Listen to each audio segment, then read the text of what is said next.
අද්විතීය 200 Mbps speed එකකින් ශ්‍රී ලංකාවේ වේගවත්ම සහ පුළුල්තම හෝම් බ්‍රෝඩ්බෑන්ඩ් සම්බන්ධතාවය වන SLT මොබිටෙල් දේශීය ෆයිබර් බලවේගය ඔබත් අදම අත්විඳින්න. හරිම සුදුයි.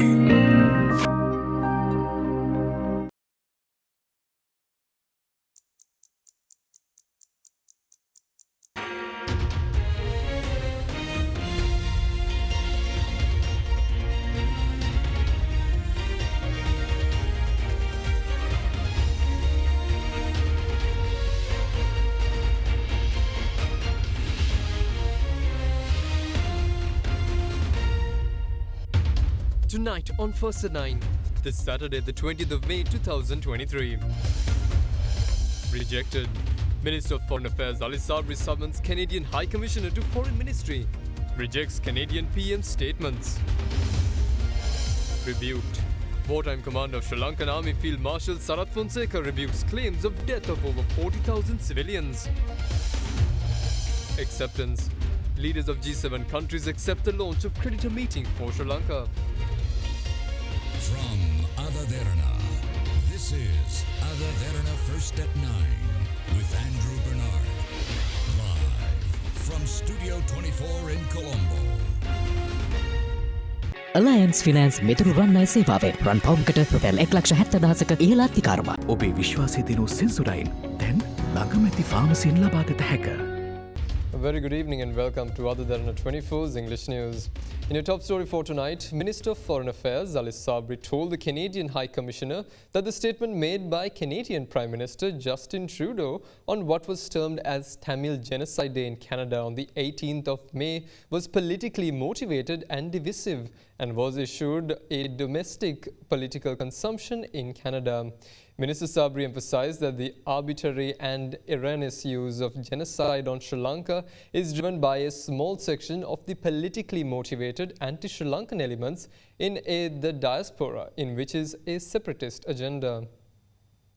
Foreign Minister Ali Sabri summoned the Canadian High Commissioner Eric Walsh to the Ministry of Foreign Affairs yesterday and condemned and rejected outright the statement issued by the Canadian Prime Minister Justin Trudeau on the 18th of May 2023.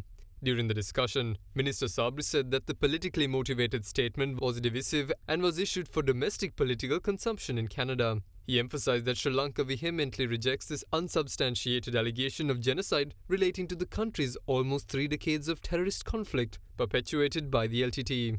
He observed that the inaccurate and provocative allegations in the statement will lead to polarizing Sri Lankans at this particular juncture when the government is working towards economic stability, peace and reconciliation for all. He further emphasized that arbitrary and erroneous use of the word genocide on Sri Lanka is driven by a small section of the politically motivated anti-Sri Lankan elements in the diaspora with a separatist agenda. The Ministry of Foreign Affairs stated in a media release that as a long-standing bilateral partner, Sri Lanka would urge the cooperation of the Canadian government and encourage a mutually supportive relationship between the two countries, whilst constructively engaging in the community of Sri Lanka's heritage in Canada to work towards realizing our common objectives of inclusive development and sustainable peace. Now, Sri Lanka's wartime commander of the Sri Lankan Army, Field Marshal Sarath Fonseka, rebukes allegations of genocide committed by the Sri Lanka Army during the final phase of the conflict. Speaking to Indivari Amuwata at Hyde Park on AdaDerana 24, the Field Marshal Sarath Fonseka said that Sri Lanka waged a war against ruthless terrorists and that no government in the world has compensated families of terrorists. If you talk about the civilian casualties, in your understanding, what really happened to the civilians there? How ethical has the army been in understanding that security needs to be of utmost priority for the civilians while targeting terrorists who are at large among the civilians? The Tamil public, they know the truth. Normally when the fighting starts, anyway in those areas where we had our deployment, the LTT had their deployments, the front lines face to face, we were fighting through those lines. No civilians were present basically. In every place, the civilians were at least 5 kilometers away. Because the LTT never allowed the civilians to come and sit behind their trenches so that all the intelligence, the information, everything will go out. And that will create problems to them. Imagining a civilian getting killed at a raid due to the crossfire area thing is totally misinterpretation of the whole thing. Then when it was going to last stages, after we captured Kilnochi, then the civilians started creeping through the LTT lines and entering our area. Altogether, there are about 50,000 civilians who had come like that, time to time in groups and various people. So who came, we accepted them, we treated them, we gave them medical facilities, we ensured that they are safe in our areas. We put them into certain villages. Then finally, when they were getting close to Pudukuripu, Muratiu area, when they were getting contracted, I had the task of getting the civilians out. At the same time, I had to ensure that our firing does not cause the civilian casualties. So there were two occasions where after we captured Pudukuripu, the civilians were trapped in area between the lagoon and the coast. There were about 5 kilometer gap at the coastal belt. So they were trapped in that area. Over 200,000 civilians. Where they were held as a human shield. Human shield. Even when you were getting close to Pudukuripu, you were controlling the firing. For example, 2008, I lost 2,000 men from my side because I was controlling the firing, not using heavy weapons, not using machine guns, only trying to rely on the personal weapon of the soldiers. When they were trapped in that coastal belt, I had to take them out now. I knew there were about 250,000 civilians there. Then one day we went across the lagoon. I put commandos and special forces, so about 100 of commandos, 100 special forces across the lagoon, and we created a breach on the LTD defense at Pudumatalan. When we created the breach there, that day I lost special forces major and lost about 40 soldiers, the way we had to conduct that operation. And when we breached the place, 135,000 civilians came across the lagoon immediately. Because when they were coming across the lagoon, the LTT was sending the suicide cadres to go through the civilians and exploit themselves to kill the civilians so that the civilians will run back. That is what the LTT was doing. Some of my soldiers also got killed. Because suicide cadres were coming with the civilians and exploiting themselves. Some civilians died like that. Some or other we took 135,000 out on that day. That was 19th April 2009. Then finally, when they were almost cornered into Mulatiu area, I knew there were still some civilians there. We had a breach again from the south. Then 85,000 civilians came. When this 85,000 came, there were no civilians after left behind. So I gave you the example to show you that if 40,000 civilians dying is impossible. Where did if 40,000 civilians died there, somebody can go and start digging on those areas. Then every time you use a mammoth or something, there should be a human skull or something. That is not practically correct. Talking about accountability and the victims of the war, especially of the northeast communities of Sri Lanka, I think the international community, we've seen how resolutions have been passed at the UNHRC as well. What is your opinion in this regard, and how far are we in terms of ensuring that the victims, their answers, especially of the missing persons, that these families are given the answers and accountability provided before them? About the missing people, if they are dead, LTT will never contact their relations and say that you so and so had died and that we are sending the dead body to you and all. That will never take place in that manner. They are burying them, or I don't think they were cremating them. They are burying them somewhere, and that's all. In fact, the parents, most probably they may have known that their children were with the LTT, but once they are dead, LTT will never tell them that your son is dead or something like that. But Sri Lanka is held accountable for the victims, the missing, the dead. How do you think you engage with them? If somebody goes to war as a terrorist and if he dies, nowhere in the world that the government will try to give compensation for a terrorist who came and fought against their legitimate military. It has never taken place anywhere in the world. Then are we supposed to go and dig and unearth and do all that and pay the compensation for a person like that? I don't see any logic behind that. Some 50 of your officers during the war, including General Shavendra, who became an army commander and now chief of staff, are banned from the US and have various sanctions. So I'd like to know how you deal, or whether you intend to work with the international community in maybe working out something for your officers, or whether there is room to create that environment for them. The first person whose entry was banned was me by USA. I had a green card. They did not even renew that. They don't tell me that it has been banned or rejected. They say it is pending. But they don't give me any new visas to enter USA from the time I left the army. It applies in the same manner to Shavindra, so many others, about 50 senior officers I think altogether. All the problems started because there have been 1 or 2 instances. There were I myself wanted to take action before I retired, but all that were blocked by various people. Various people in the army or political side? Yeah, because when they removed me, automatically they got blocked. Some of the people at whom I was pointing the finger were given promotions also after that. So do you think action should be taken now in order to bring a closure to... If there have been any incident, not many incidents killing 40,000 civilians and all that, but there have been 1 or 2 incidents definitely. Like in the past, anybody who has committed any offense, the military has taken action. We don't have to hush them up. The officers are sent to even given death sentence. Some were given 10 years, 15 years jail sentence. Now, President Ranil Wickremesinghe highlights the need to introduce legislation related to Buddhist clergy receiving university education. The head of state also expressed his intention to seek assistance from Japan to establish a Mahavihara university in Sri Lanka on par with international standards. He made these remarks while visiting the chief prelates of the Malwatu and Nasgiri chapters this morning. President Ranil Wickremesinghe today visited the Malwatu Mahavihara and called on the chief prelate of the Malwatu chapter, Most Venerable Tibbatuave Sri Sumangala Nayaka Thera.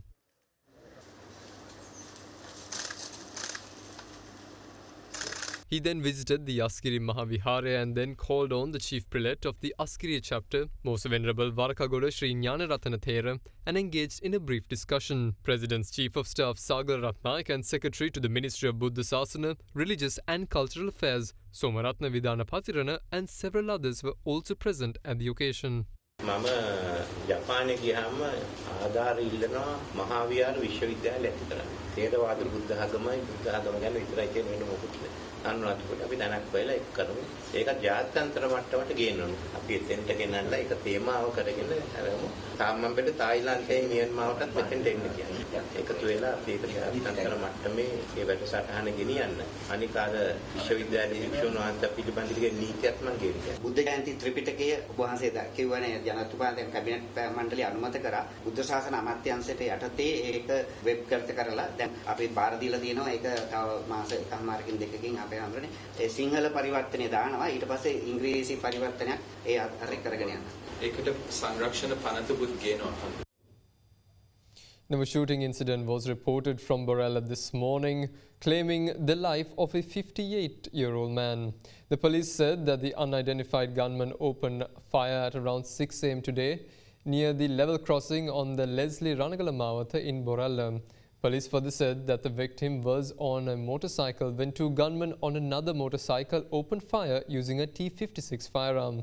The victim was identified as a resident from Kalania succumbed to injuries caused by 27 gunshots upon being admitted to the National Hospital in Colombo. The victim, according to the police, had been early imprisoned on charges of connections with the LTT and providing support to the terrorist organization in relation to the killing of a Major Tuan Mutalif. The motive behind the shooting remains unclear, and the Borella police are conducting further investigations to apprehend the shooters who fled the scene after opening fire. Now, leaders of the G7 have accepted the launch of the creditor meeting for Sri Lanka. In a joint statement issued by the G7 states that they are looking forward to a swift revolution as a successful model to the future of the multilateral efforts in the region. Further, they stressed that the creditors providing the debt treatments on terms at least as favorable to ensure fair burden sharing in line with the compatibility of treatment principle. The Group of 7 is an informal bloc of industrialized democracies comprising a host of countries. This year, Japan is hosting the 49th G7 summit in Hiroshima from the May 19th to 21st. The G7 members also said that the bloc is determined to support a free and open Indo-Pacific and oppose any unilateral attempts to change the status quo by force or coercion. They went on to underscore their commitment to strengthen coordination with regional partners, including the Association of Southeast Asian Nations and its member states. They went on to say that they reaffirmed their unwavering support for the ASEAN centrality and unity and their commitment to promoting cooperation in line with the ASEAN outlook on the Indo-Pacific. The G7 members also vowed to foster a strong and resilient global economic recovery, maintain financial stability, and promote jobs and sustainable growth. Now, as part of a dengue control program, drones were used in destroying mosquito breeding sites in Batramulda today. Experts state that this is an effective method to clean such sites which are otherwise inaccessible. Drones were used to spray the BTI granules on the water infested with mosquito larvae in several buildings in Batramulda. So far this year, the authorities have recorded 35,419 cases of dengue. The highest number of patients were reported from the Gampaha district, with 7,978 such cases being registered. 7,411 dengue cases were recorded in the Colombo district, while 2,121 dengue cases were reported from the Kalutara district. Meanwhile, operations are now underway to identify and destroy dengue mosquito breeding sites in an attempt to control the spread of the disease. Accordingly, in Battaramula today, several high-rise buildings inaccessible to field officers were inspected using camera-equipped drones. Additionally, drones were used to spray BTI granules on the water collected in such buildings to inhibit mosquito larva growth. ජලය ඉවත් කරන්න බැරි තැන් වලට තමා අද අපි මේ කීටනාශක ඉසීම සිද්ධ කරන්න රසායනික ද්‍රව්‍ය යෙදීම මගින් ඉන්න මදුරු කීටයොත් විනාශ වෙනවා මෙතන අපහු අලුතෙන් මදුරුවන් බිත්තර දැමීමක් සිදු කරන්නේ නැහැ. ඉදිරියටත් දිනපතා මේ ඩ්‍රෝන් යන්ත්‍රය කොළඹ කළුතර ගම්පහ කියන සෑම සෞඛ්‍ය වෛද්‍ය නිලධාරී කාර්යාලයකටම අපි ලබා දෙනවා. මේ වසංගත තත්වයෙන් පිටු දැකීම සඳහා තවත් මෙවලමක් අද හඳුන්වා දෙනවා. මේ තියෙන මොස්කිටෝ ඩංක් කියන මෙවලම BTI කැටය වතුර ගලා නොබසින බැහිපීලි සහ ජලය රැඳෙන ස්ලැබ් වලට මේ භාවිතා කළ හැකි. Currently there are 35,400 cases reported to the National Dengue Control Unit, and when compared to the previous weeks there is certain increase we can see. It's a very important point here to understand why the dengue cases are increasing. With the current intermittent rainy situation, we can identify a lot of breeding places around our houses, even in the institutes where we are working and the schools. So it's a social responsibility of all of us. Keep our premises free of mosquito breeding, identifying what are the breeding places around you and make them non-breeding places. That's one of the major activities as a community that we have to continue. Another thing, if you're having fever, just only take paracetamol to relieve pain and the fever, but not to go ahead with the other painkillers such as diclofenac sodium, ibuprofen, mefenamic acid. If it is dengue, the things can be worsened and you will get a lot of complications during this condition. The Minister of Education, Dr. Susil Premajayantha, says that Sri Lanka's school education curriculum will be upgraded to match with international standards. Speaking at a scholarship awarding ceremony recently, the Education Minister said that plans are afoot to improve the English language education from grade 3 upwards. Also speaking at the ceremony, Indian High Commissioner to Sri Lanka, Gopal Bagle, pointed out that Sri Lanka can be transformed into an international hub for higher education, bringing Sri Lanka much needed foreign exchange revenue. The Mahatma Gandhi Scholarship Awarding ceremony was recently held at the Ministry of Education under the patronage of Education Minister Susil Premajayantha. Indian High Commissioner to Sri Lanka, Gopal Bagle, was also in attendance. Scholarships for higher education were awarded to students who obtained the best results at the GCE ordinary level examination but are faced with economic difficulties. We want to improve all the syllabuses matching to international standards, and we want to improve the knowledge of English, especially the communication. So therefore we started oral English based on from grade 1.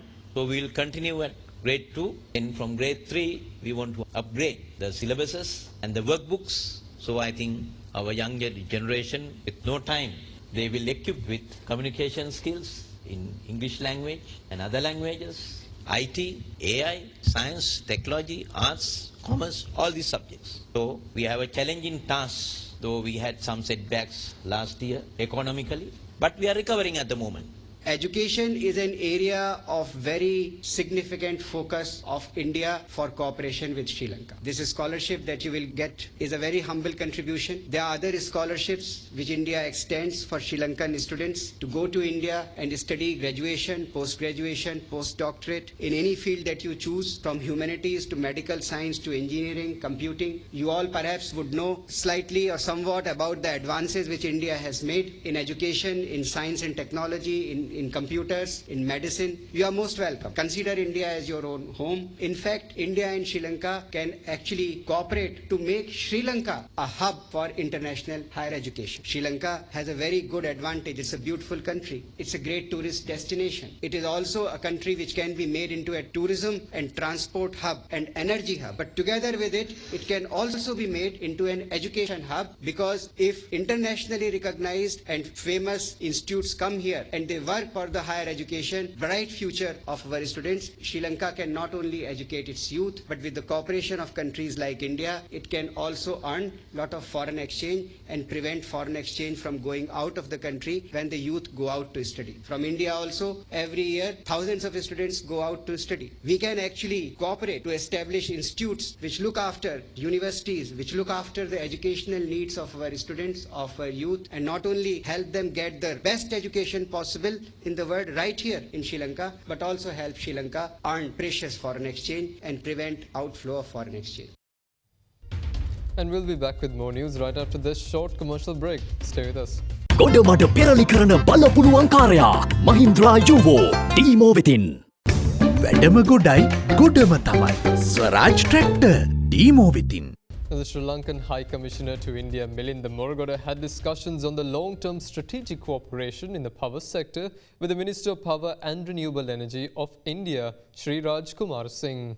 Furthermore, the Sri Lankan High Commissioner to India and the Indian Minister of Power and Renewable Energy discussed a range of issues pertaining to bilateral cooperation in the power and renewable energy sector, including the grid connectivity between Sri Lanka and India.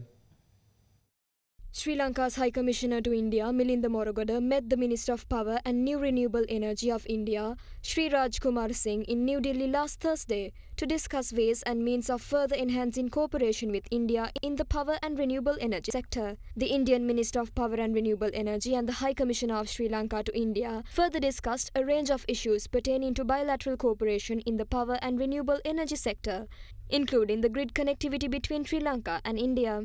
The discussion particularly focused on the ways and means to deepen and broaden the long-term strategic cooperation in the sector. High Commissioner Moragoda also presented to the minister a stone obtained from the stream flowing beside the Sita Amman temple in Sita Elia in Sri Lanka, which is believed to have been the site where Sita was held captive according to the Ramayana.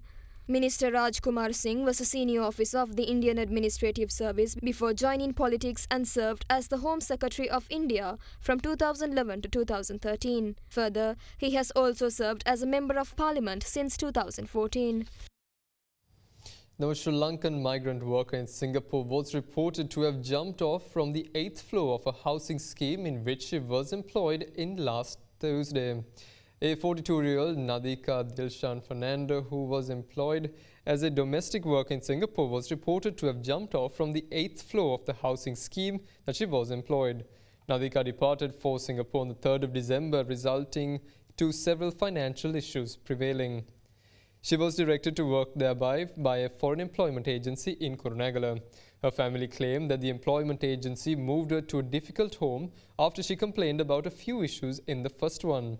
As such, she was then moved to the 8th floor of a housing scheme in which the following tragedy took place. The victim, a resident of Dangkotua, had reportedly informed her friends in Singapore about various harassments that she was undergoing by the owner of the apartment. Although the victim requested to send her back to Sri Lanka, she did not receive a positive reply from the householder. The family of the deceased further informed that on the 16th, Nadika, who calls home twice daily, did not contact them as much as they used to. Commenting on the unfortunate incident, the SLBFE Deputy General Manager of Training, PGGS Yapa, stated that the relevant investigations are being carried out, and the post-mortem report stated that the cause of death was due to injuries caused by a fall from the upper floor. However, the Sri Lanka Bureau of Employment claims that the Singaporean authorities were not informed of the tough situation she faced prior to her death. During recent investigations, scientists from NASA have discovered that the lowest gravity on the planet is found at the southern tip of Sri Lanka and parts of the Indian Ocean east of the Maldives. Meanwhile, speaking to AdaDerana English News, retired senior professor of the Department of Geology in the University of Peradeniya, Athula Senaratne, stated that the lower cost can be incurred by spending space vehicles from Sri Lanka due to this phenomenon. Since the 1960s, NASA has known that gravity does not affect the globe evenly, with anomalies in the weight of objects traveling from one location to another. Satellites from NASA's Gravity Recovery and Climate Experiment mission have been mapping these differences for years. Recently, scientists from NASA have discovered that the lowest gravity on the planet is found at the southern tip of Sri Lanka and parts of the Indian Ocean east of the Maldives. It was also mentioned that North Canada around the Hudson Bay area is also an area of low gravity. According to scientists, this difference is thought to be down to the thickness of the Earth's crust and the volume of molten rock and magma beneath the surface. Now, with the lowest gravity on Earth discovered in Sri Lanka, AdaDerana First at 9 reached out to retired senior professor of the Department of Geology in the University of Peradeniya, Athula Senaratne, to get an insight regarding this phenomenon. About gravity awareness in Sri Lanka is we had a gravity map. We had a gravity map made with the collaboration of Canadian government in late 60s and early 70s, and also it went up to about 76 or 78. So this map shows that gravity anomalies around Sri Lanka. In fact, the purpose of this gravity investigation was to identify petroleum reservoirs in and around Sri Lanka, specifically in the northwestern sea between India and Sri Lanka. So it was successful. By that time, we had only the knowledge of these gravity anomalies, and these gravity anomalies were used by geologists in this country for the benefit of the people. And now, recently I saw that there is a NASA presentation saying that Sri Lanka and around Sri Lanka we have the lowest gravity. The importance, the significance of that is that if somebody is interested in sending space vehicles from Sri Lanka, you can save some money because the energy that you require to push the gravitational field in Sri Lanka is less than if you are sending it from some other place in the world. So you can save some money on sending sky vehicles from Sri Lanka. Other thing is, now if you weigh your weight here in Sri Lanka, it may be little less than you experience in UK or US or Canada or anywhere else. But also to add to that, there's a little area north of Canada also with a low gravity. And that's all the news we have for you this evening. Join us again tomorrow for the very latest news at the very same time. A pleasant evening and good night.